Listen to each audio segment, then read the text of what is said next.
Monday, January 7, 2025. Mental health is real. Seek help, end the stigma. On the news this morning. Obiakpor Council bans gas refilling business in residential areas. Police say no life lost in gas explosion in Port Harcourt. Schools risk sanctions over resumption date violations in River State. HND graduate protest proposed NYSC exclusion. On the foreign scene, Orthodox Christians celebrate Christmas today. I'm Ifechuku Moyle with the news. Now, the chairman of Obiakpor Local Government Area, Chijioke Ihumo, has banned gas refilling business within residential areas across the local government area to prevent future incidents and improve public safety.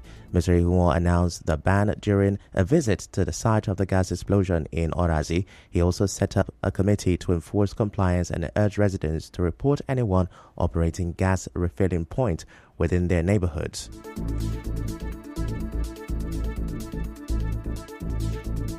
We are going to form a committee that will ensure that no shop within Obiakpor local government will be refilling gas. When you refill your gas, go to the gas plants. Whenever they see any shop, we impound them and seize their saying. We are going to make sure that we won't allow anybody within our local government to do this kind of business again, so that we don't consume more lives. And make sure we protect the people who are living and do business. And we are not wanting anybody. All we are doing to safeguard lives within our LG. We are going to bring in all the CDC chairmen, youth president will be involved. Any shop within Obiakpor local government that is refilling gas, starting from today, will be impounded. So if you want to refill your gas, go to the gas plant and refill your gas.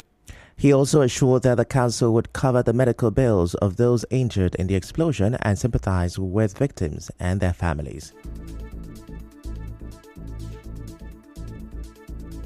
The building will have their work as chairman's office. It's not befitting again. That building was built in 2004.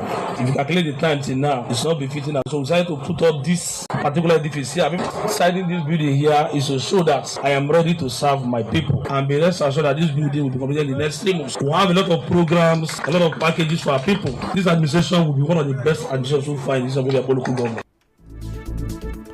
On Monday, the police said the gas explosion was caused by a welder repairing a refrigerator. The command spokesperson Grace Iringekoko told newsmen that the technician was using a gas cylinder to weld while trying to refill gas into the refrigerator at the same time, which led to the explosion. SP Iringekoko said no life was lost, but 18 people were severely injured. Initial online reports implied that a man and his daughter with severe burns who were taken to the hospital died of their injuries because they were not promptly attended to. In the meantime, health and safety consultant Kenneth Uyi is calling for stricter safety regulations to reduce such incidences.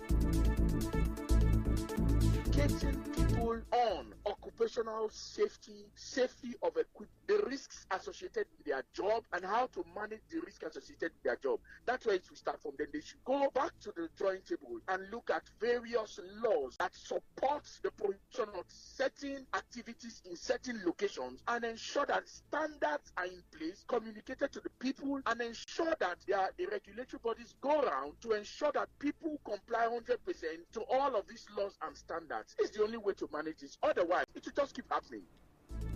Another health and safety consultant, Orie Teme Jacob, also spoke to correspondent Yobi Oruwari.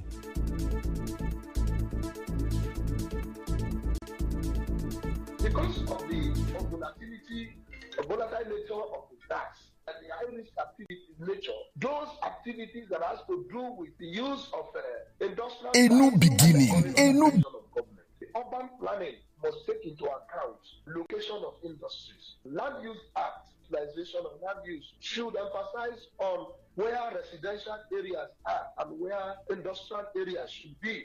Now, this is the common practice, particularly in Port Harcourt, I have seen along the road. You will see where they are manually dispensing gas, and the next shop is a printing press.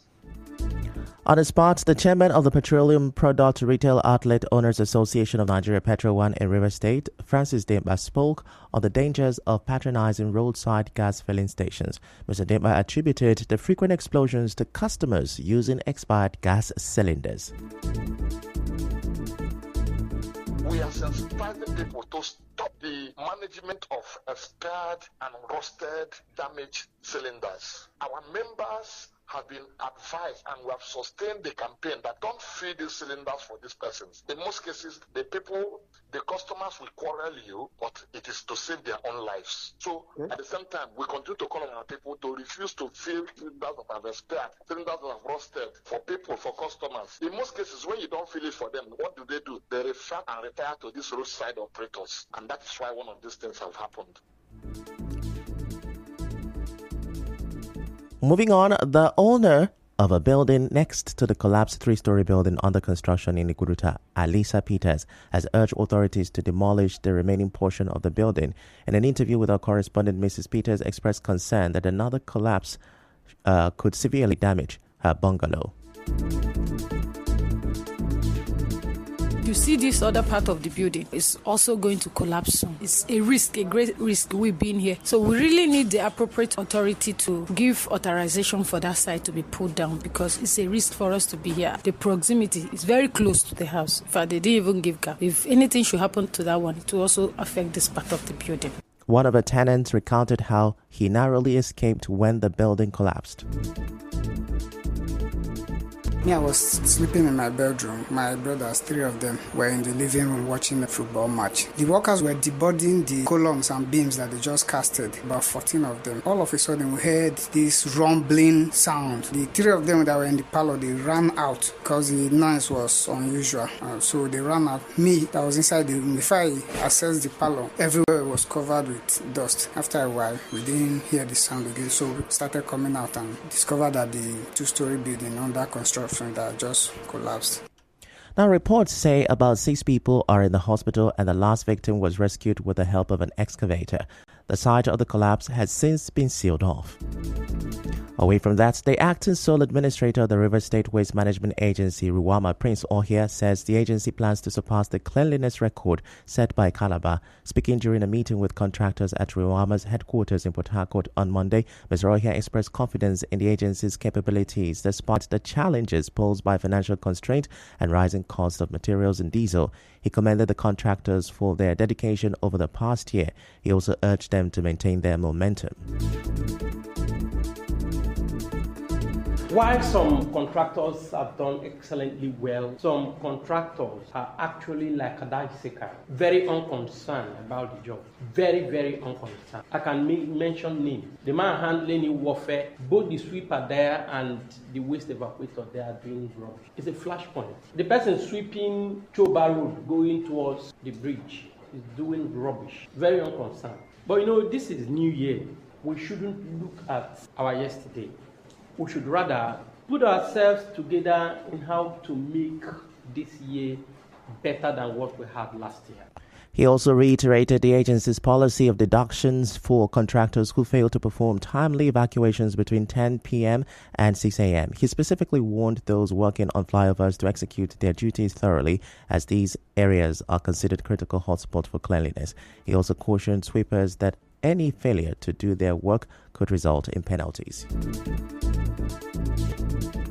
The society at large, they're always acting like Oliver Twist. So even when we have given what we know has never been the standard in the state for over 20 years, I make bold to say the people of the state still want more. Unfortunately, they are the ones polluting the state. They don't see it from that angle. They only see it from the angle that we must keep the state clean. And the only way I can keep the state clean is to gather all of you. While some contractors have done excellently well, some contractors are actually like a daiseka, very unconcerned about the job.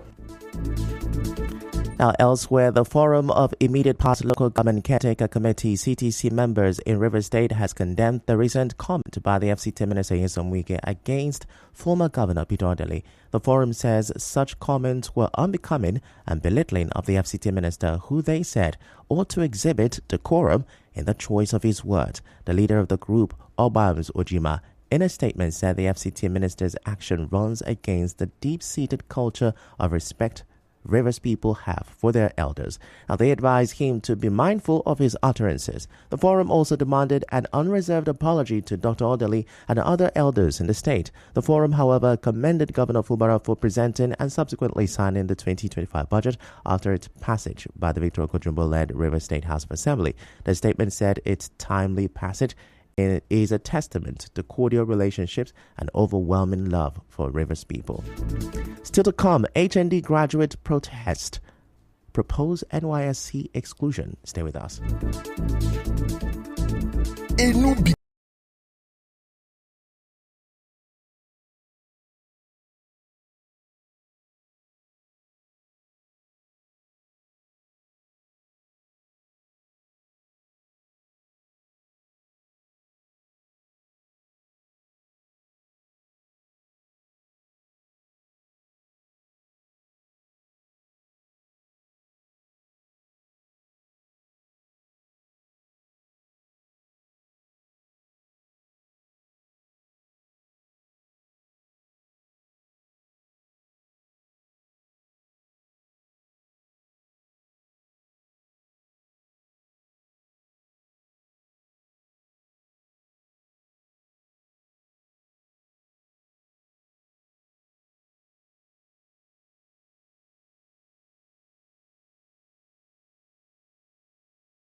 Now the rest of the news. The Commissioner for Education in Rivers State, Ovi Chukwuma, has frowned at some private schools for failing to comply with the scheduled resumption date of the academic term. Dr. Chukwuma said this today when he embarked on monitoring of schools to ascertain the level of resumption compliance and adherence to the 2024/2025 academic calendar by schools operating in the state. He warned that any school that does not resume tomorrow will face sanctions. Where I'm not too satisfied is with the private schools that are yet to reopen, which to my best of my knowledge, we didn't give any counter information at school for not reopening today. So for wherever they've got in that information, I think they should discountenance it. Maybe by tomorrow they don't reopen, we'll sanction those that are not. Meanwhile, as schools across Rivers State resume for the year on Monday, a public health physician, Modupe Oyadotu, is advising parents to ensure their children are healthy before returning to school. In an interview with our correspondent, Dr. Oyadotu urged parents to take their children for checkups and also watch for symptoms such as cough, rashes, and red hives. Now, she advised that parents keep their children at home when they notice these symptoms to prevent the spread of illnesses to other children at school. Health measure that we expect parents to take when school is resuming is that, one, they have to ensure that their children is healthy, the children are healthy, and especially those that are going to boarding school. Those that are going to boarding school, the parents should take them up for checkup and have to ensure that your child is fit. Core symptoms that parents shouldn't ignore when sending a child to school is then a child that is having severe upper respiratory tract infections, just like cough. Also, a child that has rashes. When a child has red hives, it's important for such child to stay back home so that that child will not go and infect other kids in school. The public health physician also urged schools to tidy up the school and equip their facilities with first aid boxes to provide immediate treatment to students in case of emergencies. Also, she advised schools to maintain clean toilets to prevent the spread of illnesses as students return to school. Ensure that the environment is safe and habitable for the children. The children have been away from school for a while, and returning back to school is important that everywhere is neat, well done. School needs to also have some drugs and consumables like paracetamol and all those minor things that they can use, like first aid box is necessary for schools to have, so that when a child is febrile, the first thing you can do is tell the parents and seek consent, just give paracetamol so that the child can be fine before the parents, and also good toilet facilities to ensure that the children are not exposed to infections. Staying with education stories, full-time higher national diploma graduates who previously completed part-time national diploma programs have kicked against the plan to exclude them from the National Youth Service Corps scheme. This is as the registration for the second stream of Batch C mobilization started on Monday. The affected graduates gathered at the NYSC Secretariat in Lagos early Monday morning, holding placards with messages like "Say No to Discrimination NYSC" and "Equal Rights for All," calling for their inclusion in the NYSC mobilization process. A representative from the Education Rights Campaign, Adebola Osuforewa, criticized the policy as a reflection of the deterioration of Nigeria's education system. Responding to the protesters, the Lagos NYSC coordinator, represented by Assistant Director Ehimwema Itoha, assured the graduates that their concerns have been forwarded to the Director General at the national headquarters. In other news, the Labour Party LP presidential candidate in the 2023 elections, Peter Obi, has alleged a threat to his life following his criticism of President Bola Tinubu's administration in his New Year message. This is after the APC national spokesperson Felix Morka said in a recent interview that Peter Obi has crossed the line so many times and has it coming to him, whatever he gets.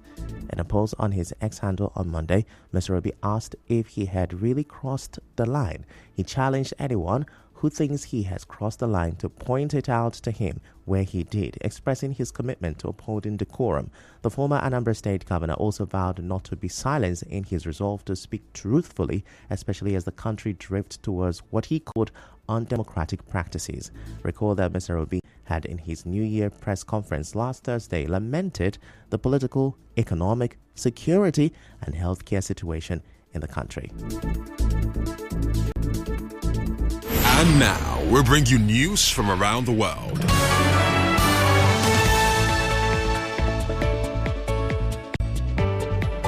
Orthodox Christians around the world have been celebrating Christmas by attending church services. While the majority of the Christian world celebrates Christmas Day on 25th December, for many of the world's 200 million Orthodox Christians, the birth of Jesus Christ is marked on 7th of January. This is because they follow the Julian calendar, unlike Christians' denominations that follow the Gregorian calendar.